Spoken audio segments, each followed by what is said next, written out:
The next video, I'm going to go into how I'm working on my game. I'm going to actually go on the golf course.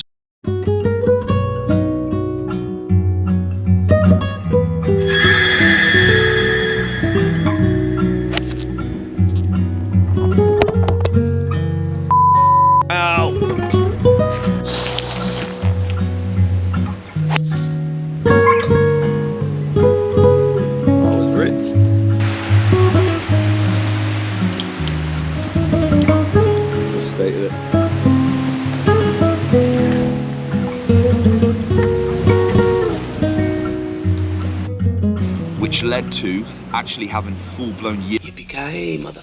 Now this time of year, if you're from the Northern Hemisphere, Hemmings way, so England, most of Europe, North America, you're gonna have to deal with the weather not being great for the winter period and having to like somehow find a way of practicing productively, which is quite hard. Because this week, for instance, we're dealing with, today is just like heavy showers. The courses are shut because we've had so much rain over the last couple of days, wind gusting, and the wind's gusting at 30 mile an hour most days all the way up through Thursday. And through the week, generally, it's just sort of heavy showers coming in. So it's just hard to get out and get some decent practice in, so we're gonna go into that. But before we do, I want to say thanks to everyone that's getting involved in this vlog series so far. I'm vlogging the whole season of my professional golf 2023, ups and downs, going to tournaments, showing how much I'm winning, how much it's costing. We're going to go into the whole thing. So it's going to be an interesting year. Who's this? Who's this? What's in there? Bananas, oranges, bananas and oranges.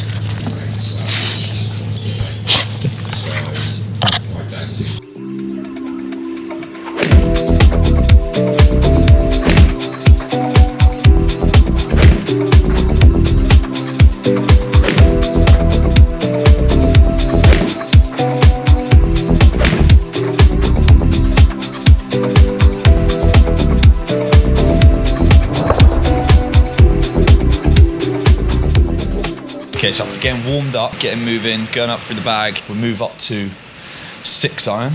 This will be fairly typical. That club head speed's probably up a tiny bit. It's normally just shy of that. Club path minus 2.2. Attack angle is fairly shallow. Not sure if that's just because it's not picking it up very well indoors on the TrackMan. Face angle 0.8. So that's like good numbers for a fade. You might want to get the club path going slightly further left. Just to get the ball starting a bit further left. And yeah, that's probably reading spin slightly low, I'd say. But yeah, let's look at the group. That's pretty tight. I think one of them was maybe moved like a yard left in the air. All the rest are just starting left to target, finishing on it, or just moving slightly off of it, which is what I'm getting on the golf course. Now driver. So Still what we're using at the moment, Cobra LTD XLS with This KBS, so it's not the Autoflex, this is the 70 gram, decent shaft, tipped an inch. it's going to be about a month until I get the new Cobra gear. So just using this for the time being, but I'm looking forward to getting that. So yeah, new stuff coming soon, but I'm going to get some numbers of this.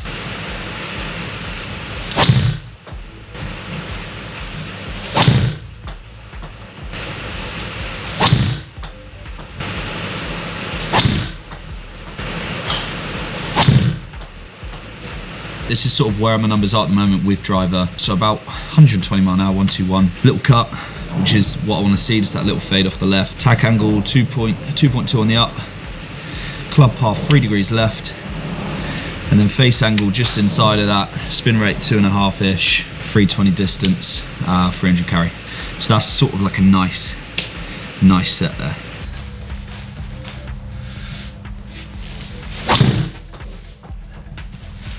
There we go. It's off the planet, but 128.4. That's a wide ball.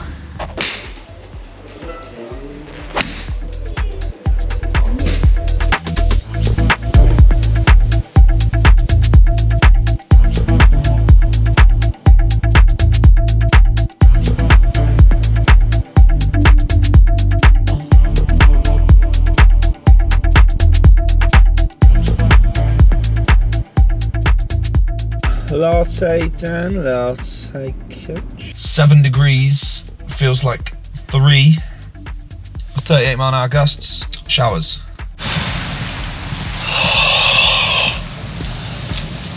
Baltic.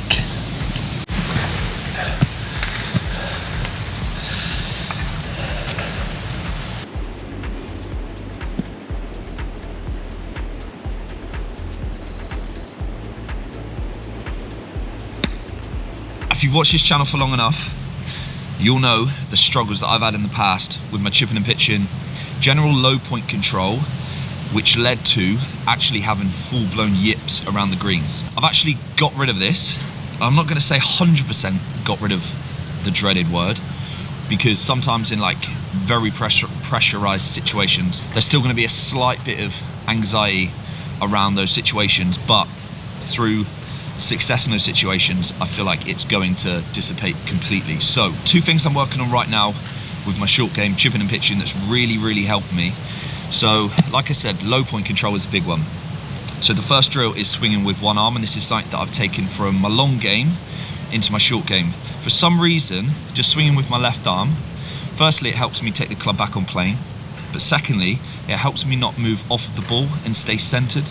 And staying centered is one of the things that really helps with low point control. If you can get your low point control in a good place, it means that it's always going to be around the golf ball, which makes strike a lot easier.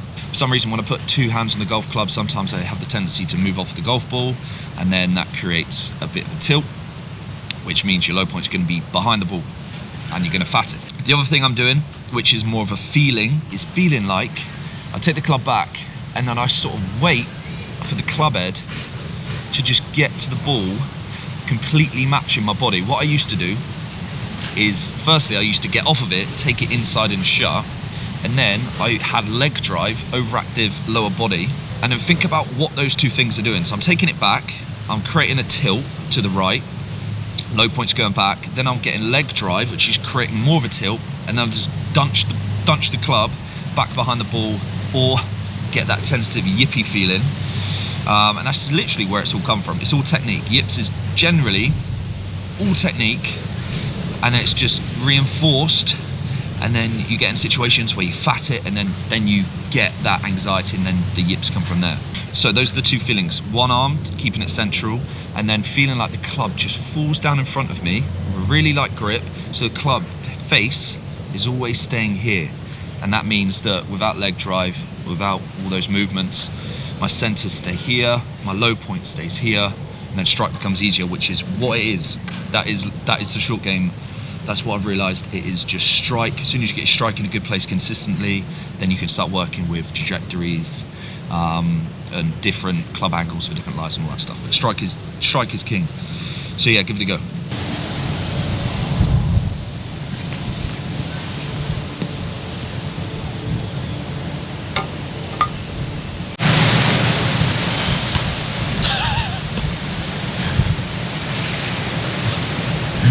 I think we just got a decent session in before that bastard arrives.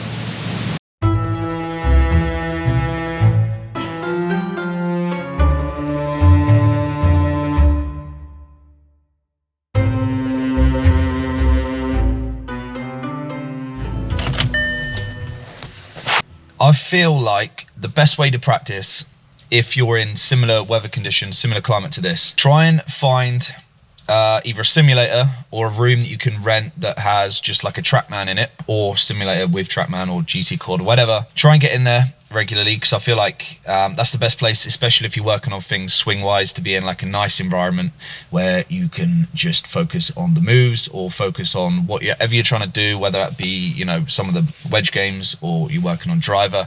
That's a decent place to start. Have that as part of your practice. And then short game facilities, I feel like that all-weather facility is a pretty good move in the winter, just because if you go to short game facilities at golf clubs, they're likely going to be so wet that you're just constantly just playing off, you know, casual water or just really soppy lies, which you're not going to get for the rest of the season when the competitions are on. Now, obviously those all-weather practice facilities, they're not super realistic to actual turf, and you can get away with striking it sort of like 6 inches behind the ball and you'll still get an all right result, because there's literally no give. But you'll know full well when you've struck one and when you haven't struck one, so you can base it on that. To go with getting this kind of practice in, just get on the golf course as much as you can, I would say. Play golf in and around it being icy, very wet, very windy. If you can just get on the golf course as much as possible to get that real golf experience, not just hitting golf balls inside in the warm or hitting golf balls off a mat, then that's really going to help. You just need to get on the golf course as much as possible. I know it's tough, but yeah, we're in the same boat. So I'll see you on the next one. Cheers for watching, and I hope you're enjoying the weather.